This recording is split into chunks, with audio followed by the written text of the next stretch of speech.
২ মাসের ২ তারিখ ২০২৫ সাল। এই মুহূর্তে আমি আছি আমার বাড়ির পাশে মাঠের ভিতরে। একটা বিষয় বলতে চাচ্ছি যে আমরা সমাজে সালাত নিয়ে অনেক ব্যস্ত হয়ে গেছি। প্রকৃতপক্ষে সালাতের সংজ্ঞাটা কি, এই ব্যাপারে আমাদেরকে কোরআন গবেষণা করে এ পর্যন্ত কেউ বলে নাই। আমি দেখলাম যে সালাত হচ্ছে এমন একটা বিষয়, যে বিষয়টা হচ্ছে ধর্মের মূল বিষয়। ধর্মের মূল বিষয়টা যদি সালাত হয়, আর সেই মূল বিষয়টা যদি আমি না চিনি, তাহলে ধর্মটাই তো বিপদগামী হয়ে যাচ্ছে। তো সেটা কি, যেমন একটা গাছ, তার পাতা, শাখা প্রশাখা, হ্যাঁ, এই সমস্ত দিয়ে একটা গাছ দেখা যায় নাকি, কিন্তু গাছের মূলটা হচ্ছে নিচে থাকে। তো ঠিক সালাত নামের যে গাছ, ইসলাম নামের যে গাছ, আমাদের মুসলমান ধর্ম নামের যে গাছ, এই গাছের মূলটা হচ্ছে সালাত। সেই সালাতের সংজ্ঞাটাই আমরা জানি না, সেটা কি গো? আমি কোরআন গবেষণা করে দেখলাম যে সালাতটা হচ্ছে সেই কাজটার নাম, যে কাজটা করলে মুনকার নামের শয়তান তানহা হয়ে যায়। এখানে তানহা শব্দ আসছে। তানহা মানে বিচূর্ণ হয়ে যাওয়া, দূরীভূত হয়ে যাওয়া, পৃথক হয়ে যাওয়া, ডিস্টেন্স হয়ে যাওয়া, তানহা।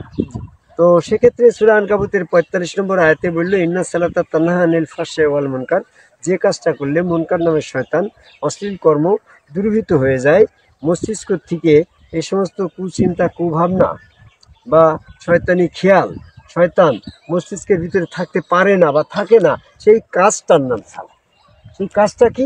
আজকে আমরা মসজিদে যাচ্ছি, ৫ ওয়াক্ত নামাজের সাথে সম্পর্ক করছি, মস্তিষ্কের ভিতরে দুনিয়ায় সুদ, ঘুষ, দুর্নীতি, জিনা ইত্যাদি, রাষ্ট্রীয় ক্ষমতায় যাব, বিভিন্ন রকমের হিংসা বিদ্বেষ নিয়ে আমরা মসজিদে ঘোরাঘুরি করছি। তাহলে ওইটা যদি সালাত হয়, তা আল্লাহ পাক যে বললো যে সালাত হচ্ছে এই সমস্ত শয়তান থেকে বিরত রাখবে, তো তুমি শয়তান থেকে তো পবিত্র হওনি, বরং দুনিয়াতে ওই সালাতের ভিতরে যে দুনিয়াবি কর্মের চিন্তা ভাবনা করি, আর ওখানে যে তোমার সেরেক করে ফেলছো। তাহলে প্রকৃত সালাত কিন্তু ওইটা নয় বাসু। তাহলে সালাত কোনটা? যখন এই সালাদটাকে বর্তমান পিরিয়ডের যে সালাত, আজান দিয়ে জহরের নামাজ পড়তে যাচ্ছে, আজান দিয়ে মাগরিবের সালাত আদায় করছি, বা কাতার দাঁড়িয়ে সালাত আদায় করছি, মসজিদে যে করছি, কেউ বা বাড়িতেও করছি, এটা যদি প্রকৃতপক্ষে সালাত হয় গো, তো এই সালাতের আবির্ভাবটা তো আদম আলাইসালামের সময় ছিল না। আদম আলাইসালাম তো নবী, তিনার সময় তো অবশ্যই সালাদ ছিল। তোমার মসজিদে ছিল না, সালাদ ছিল না, আজান দেওয়ার কোনো ব্যবস্থা ছিল না, তোমার কোনো কিছুই কোরআন আবৃত্তিও ছিল না, তখন তো সালাদ ছিল। তাহলে সেই সালাত আর এই সালাতের ভিতরে যদি বৈষম্য হয়, তাহলে নবীদের ভিতরে তো বৈষম্য হয়ে যায়। সূরা বাকারা ১৩৬ নম্বর আয়াত, যে নবীদের ভিতরে কোথাও কোনো কর্মে বৈষম্য নাই। তাহলে সালাতের ব্যাপারে তোমরা যেভাবে ঘর সাজিয়েছো, এই ঘরটার নাম যদি, এই প্রক্রিয়ার নাম যদি সালাত হয়, এই প্রক্রিয়া নামের এই ঘরটা তো আদম আলাইসালামের সময় ছিল না। তাহলে আদম আলাইসালামের সময় সালাত ছিল, সেই সালাতটা কি আর মোহাম্মদ সাল্লাল্লাহু আলাইহি সাল্লামের ভিতরে সেইটা আছে কিনা দেখে দুইটাকে সমন্বয় করলে আমরা সালাতের সন্ধান পাবো। কি রাশেদ, তুমি তো ঢাকা থেকে আসছো, তো তুমি এটা জিনিসটা বোঝো। হয়তো ছাত্র জীবন থেকে তুমি অনেকটাই সালাত আদায় করছো, কিন্তু এইভাবে তো তোমাকে কেউ সালাতের সংজ্ঞাটা বিশ্লেষণ করে দেয়নি। আমি সেটা বলতে চাচ্ছি কথাটা এইভাবে। আদম আলাইসালাম যখন দুনিয়াতে আসলো, আদম আলাইসালামের সন্তানের জন্য সালাতের প্রক্রিয়াটা আসলো কি, জিব্রাইল ফেরেশতা আদম আলাইসালামের কাছে এসে সালাতের আদেশ দিয়ে সালাতটাকে শিক্ষা দিল। কীভাবে দিল? যে জিব্রাইল ফেরেশতা মানব রূপ ধারণ করে আদম আলাইসালামকে সেজদা দিল, বললো যে এটাই সালাত। সাহাবারা, বনি আদমরা আদম আলাইসালামকে সেজদা দিয়ে, ওইটা যখনই সেজদা দিল, তখন আদম সন্তানদের ভিতর থেকে শয়তান বেরিয়ে চলে গেল, সে পবিত্র হইল।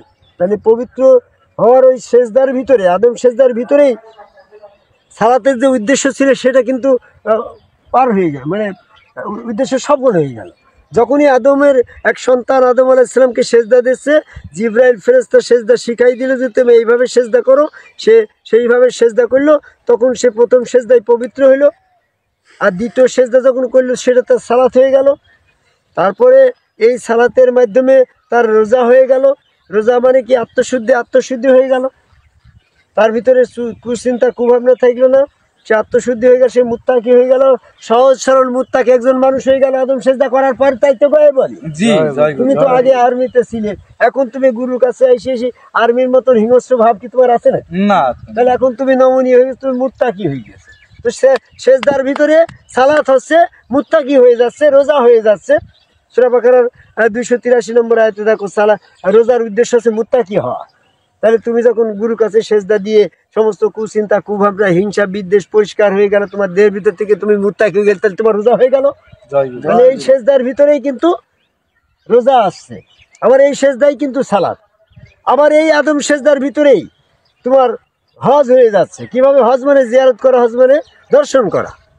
যখন তুমি গুরুর কাছে এসে সেজদা দিয়ে রসুল সুরতে আদম আলাইহিস সালামের এক সন্তান যখন আদম সুরতে সেজদা দিল, ওই রূপে যখন আল্লাহ দর্শন হয়ে গেল, তার হজ হয়ে গেল। তাহলে তার ভিতরে হজ হয়ে গেল। আর জাকাতটা কি?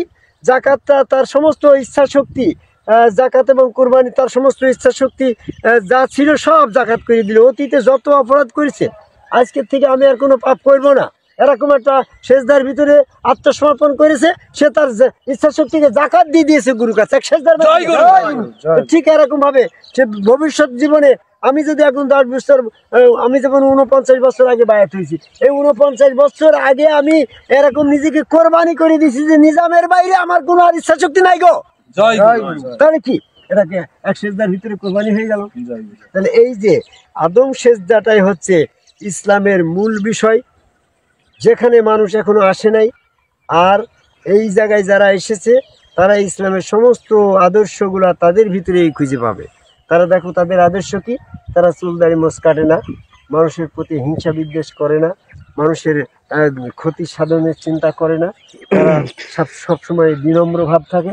এই জন্য সালাতের ব্যাপারে বলা হয়েছে সূরা মুমিনুনের 2 নম্বর আয়াতে যে তুমি সালাতের প্রতি এরকমভাবে একনিষ্ঠ হও। এখানে বলছে খাশিউন, খাশিউন শব্দটা হচ্ছে একনিষ্ঠভাবে সালাত আদায় করা, অর্থাৎ একনিষ্ঠভাবে তুমি আদম সেজদায় জড়িত থাকো। জীবন চলে গেলেও আমি এই সালাত থেকে, এই সেজদার থেকে চলে যাব না। আমাকে যদি এখন কেউ গুলি করে দেয়, আমি নিজাম রূপে আদম সেজদা করেছি, আদম কবে আল্লাহকে সেজদা করছি, ওটা আমি ভুলে যাব না। আমি ওখানে একনিষ্ঠ চিত্তে দাঁড়িয়ে আছি, আমি খালি শুন, এখানে আমার সালাত কায়েম হয়ে গেছে। এই কাজটার ব্যাপারে যত্নবান হও। সূরা মুমিনুনের 9 নম্বর আয়াতে বলছে যে তুমি সালাতের প্রতি সালাতকে রক্ষা করো। তো আমার যত কিছু আছে কর্মকাণ্ড দিয়ে আমি আদম সেজদা রক্ষা করি, চলাটার নাম আছে আমার সালাত রক্ষা করা, তাই তো? তবে এই কাজটা অত্যন্ত কঠিন কাজ। সূরা বাকারার 45-46 নম্বর আয়াতে বলছে নিশ্চয়ই সালাত তাদের জন্য কঠিন, তবে যারা মুখলাসিন হয়েছে, যারা এরকম খাশিউন হয়েছে, তাদের জন্য সহজ। তাহলে সালাত একটা কঠিন কাজ, এটাকে সহজ করতে হলে আদম কবায় সেজদা করতে হবে। আর আদম কবায় সেজদা করতে হলে আদম কবায় সেজদাকারী একজন সম্যগুরু রসুলের কাছে বায়াত গ্রহণ করে সেজদা করলে তুমি শয়তান থেকে পবিত্র হয়ে গেলে, শয়তান তোমার চলে গেল, তোমার সালাত হয়ে গেল। শয়তান যখন চলে গেল, মন মস্তিষ্ক তোমার নম্র হইল, আর তুমি মুত্তাকি হয়ে গেলে, রোজা হয়ে গেল, তোমার গুরুরূপে স্বপ্নে আল্লাহ দর্শন হলো, তুমি এরকমভাবে হজ হয়ে গেল। আবার তোমার ইচ্ছা শক্তিকে সম্পূর্ণরূপে গুরুর কাছে আজীবনের জন্য সমর্পণ করে দিয়ে তোমার কোরবানি জাকাত হয়ে গেল। এই জন্য আমাদেরকে এই এক সেজদা, আদম সেজদার মধ্য দিয়ে আমাদের ইসলামকে প্রতিষ্ঠিত করতে হবে। এই জন্য বলে তোমার দিন কায়েম করো, দিন কায়েমের জন্য আমাদের এই সমস্তগুলো করতে হবে। তবে আমি এখন বর্তমানে যেটা বলছি, মৃত্যুর পরে যে আমাদেরকে সেজদা পরীক্ষা করা হচ্ছে, সেখানে সেই যারা আদম সেজদা করে নাই, তারা সেখানে করতে পারছে না। সূরা কালামের 42 নম্বর আয়াত, 43 আয়াত বলছে তাদের দুনিয়াতে তারা সেজদা করে নাই, দুনিয়াতে সেজদা করে নাই কত যদি আমার এখানে আসে গো। তো তাহলে তো আসমান জমিনে যা কিছু আছে সকলে আল্লাহকে সেজদা করে, যে সূরা আরাদের 15 নম্বর আয়াত। তাহলে 15 নম্বর আয়াতে তো সবাই সেজদা করছে দুনিয়াতে, এটা আয়াত আসছে। আবার সূরা কালামের 42-43 নম্বর আয়াতে যাই বলছে যে দুনিয়াতে তারা সেজদা করে নাই বিলে আজকে সেজদা করতে পারছে না। তাহলে পরস্পর বিরোধী হয়ে গেল না আয়াতটা? তাহলে মূলত দুনিয়াতে সবাই আল্লাহকে সেজদা করছে, কিন্তু আদম সংশ্লিষ্ট আল্লাহকে সেজদা করছে না। সেজদার প্রক্রিয়া কিন্তু সরাসরি আল্লাহকে সবাই সেজদা করছে, কিন্তু সৃষ্টির মাঝে স্রষ্টাকে বসিয়ে সেখানে সেজদা করা, এই আদম কাবায় আল্লাহকে সেজদা, আদম কাবাই সেজদা করতে সেজদা করছে না বিধাই তারা কাফের হয়ে যাচ্ছে। শয়তান বর্তমান জামাত ইসলাম, চরমোনা, ফুরফুরা, মানিকগঞ্জ, আটরশি, দেওয়ানবাগ, এরকমভাবে কাদিয়ানি যারা আছে, হিজবুত তাহির, এগুলা সব আদম সেজদা বিরোধী লোক। এরা সালাতে ইসলামের মূল বিষয় আদম সেজদাকে কর্তন করে বাইরে বাহ্যিকতা নিয়ে ঘুরে বেড়াচ্ছে। এগুলা কাফেরের দল পরিত্যাগ করে আদমকে ভাই সেজদার পথে এসে ইসলামের সমস্ত নীতি আদর্শগুলাকে পালন করার আহ্বান করে আমার কথা শেষ করে। জয় গুরু।